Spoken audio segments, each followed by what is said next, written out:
Welcome back to Frindle. This is chapter 14, Inside Nick. On the outside, Nick was still Nick, but inside it was different. Oh, sure, he still had a lot of great ideas, but now they scared him a little. For instance, Nick learned in social studies class that people who buy stuff are called consumers. If consumers stop buying, stores and shops and restaurants all go out of business. Then, boom, a new idea hit him. All the kids loved lunchtime, but the awful part about lunch was the eating part, school food. And the food was never a surprise. You had to smell it all morning and then go eat it. The food was always bad. Well, thought Nick, the school cafeteria is sort of a restaurant, isn't it? And the students are the consumers, right? And we don't really have to buy our lunches there, do we? Nick could see it all. He would get all the kids to bring their lunches from home every day until the ladies who made the lunches cooked better food. He was sure those women didn't cook food like that for their own families. The kids were their consumers, with $1.35 in their pockets, and until the food was better, that's where their money would stay. Great idea. Nick was sure it would work, and he got all excited about it. But then Nick remembered what had happened with the Frindle. It stopped him cold. He was sure that if all the kids stopped buying lunch, sooner or later someone would figure out that it was all Nick Allen's idea. He would get in trouble.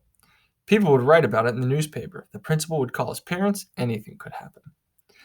So for the first time in his life, Nick kept a good idea to himself. He had never even told John or Chris. And that changed Nick. His mom was the first to notice. "Are things okay at school, honey?" she asked one day in early March. He had seemed kind of down, a little sad. It worried her. "Sure," said Nick. "Everything's fine." "Everything's okay with your friends? They haven't been hanging around much." "Mom, honest, everything's fine. It's winter. Everyone's really busy with hockey and basketball. That's all." And Nick went to his room and shut the door. Mrs. Granger noticed the change too. The clever little rascal who had looked her in the eye and said, "But I really didn't have a Frindle with me." That boy wasn't in her class anymore. Now, a quieter, more careful Nicholas Allen came into class every day.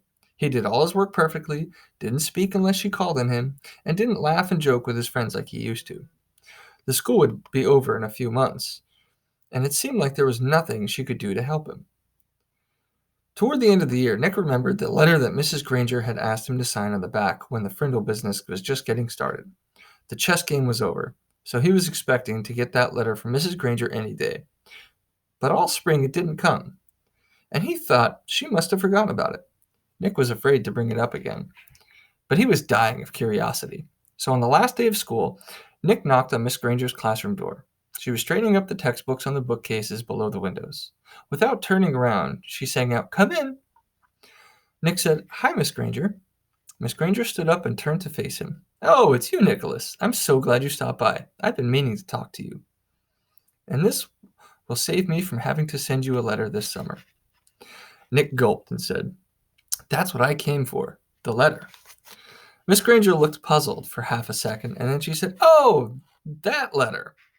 Then she paused. "You will recall, Nicholas, that I said I would send you that letter when all this was over, and it's not over."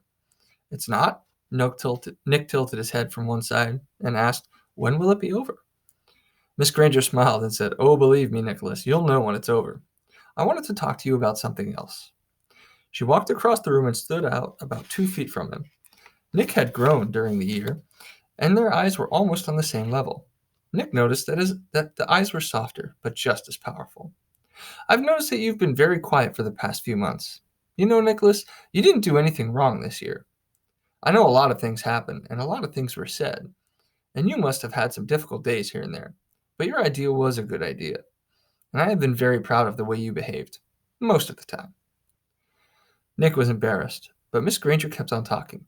"And Nicholas, you have great things to do in this life. I'm absolutely sure you do, and you mustn't let a few hard days trick you into climbing up." Then Miss Granger reached out and shook Nick's hand, looked him in the face. Her eyes were turned up brighter than Nick had ever seen them before. She said, "Nicholas Allen, I have enjoyed having you as a student. Now you go on out there and have a wonderful summer, and I expect to hear remarkable things about you, young man." Miss Granger watched Nick start to leave, but before he got to the door, he turned and said, "Thanks, Mrs. Granger. You have a great summer, too." Then he grinned and said, "And don't forget to buy some new Frindles for next year." Thanks to his little talk with Miss Granger, along with a healthy dose of summer vacation, Nick had made a full recovery. He was proud that he had made up a new word, and he enjoyed thinking about all the commotion it had stirred up. That one little word had made a fifth grade a year to remember.